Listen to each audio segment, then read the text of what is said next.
"Rose fairy," she purred, "but not naughty, sweet as honey on the tongue."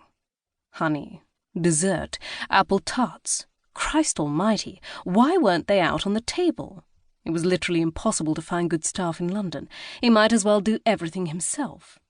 Hold that thought. Vice squeezed her hand. Perhaps once he'd resolved the dessert matter, he could break his ebony hair abstinence.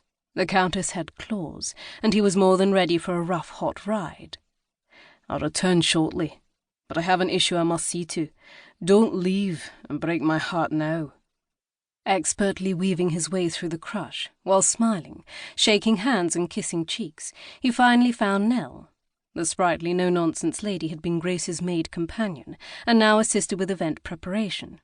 She directed staff with the nerve and bark of a general, and he quietly adored her. "Nell, if you could stop ogling naked men for a moment, where the hell are the apple tarts? I specifically ordered them out a quarter-hour ago." The silver-haired woman smiled calmly. Well, if it isn't the bear with a burr in its paw, you really should—" "If you say find a wife, you're gone, unemployed, out on your rump." "I was going to say, visit the toy room, get some oil and uncork your bottle.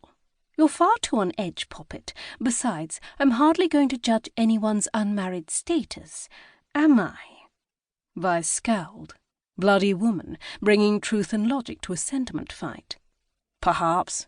But every part of me is primed to perfection and in fine working order, unlike your staff." "I don't know what your complaint is. The apple tarts are out. I held the door for a footman carrying them myself." "Then why, pray tell, aren't they on the dessert table?" "What?" Nell glanced over at the refreshment area and frowned. "Oh, wretched temporary staff. They never work out. I'm surprised you hired a beginner like Murray for such an important event." "What are you blathering about now? I never hired any temporary staff for tonight, beginner or otherwise." "But the footman, he said you did. As a favour to a friend, he was outfitted in our livery." Vice froze as every hair on the back of his neck stood at attention. "Really?" "Yes, really." The growing anxiety and anger on Nell's face spelled doom for the lad if she caught him.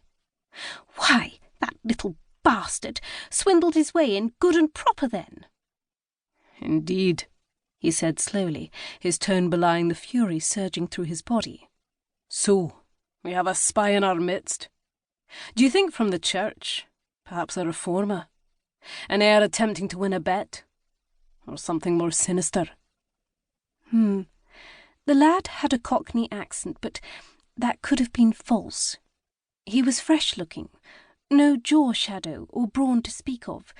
Rather tall, perhaps up to your chin, white wig, blue eyes, perhaps spying on someone's behalf. "I see. Well then, I guess it is time for me to corner our wee intruder and ask him a few questions." Nell folded her arms and shook her head. "Pah! String him up, you mean? Or dip him in syrup and stake him atop an ant-hill?" "Lady, your mind is a dark and frightening place. If I were 30 years older, I'd propose immediately." Her lips twitched. "Cease your blathering and go. I expect a full report." Vice nodded and strode away. Ducking into an antechamber, he reached out and slid his fingers beneath a nondescript candelabra resting on a small side table. With a faint click, a door opened, and he leaped up the narrow stairs 2 at a time until he reached a small room, unfurnished except for a stool and a telescope. After swiftly fitting the telescope to a carefully carved-out space, he began to scan the ballroom. "Where are you, you pox-ridden parasite?" he growled, his gaze leaping from footman to footman. Rage bubbled like a volcano ready to erupt.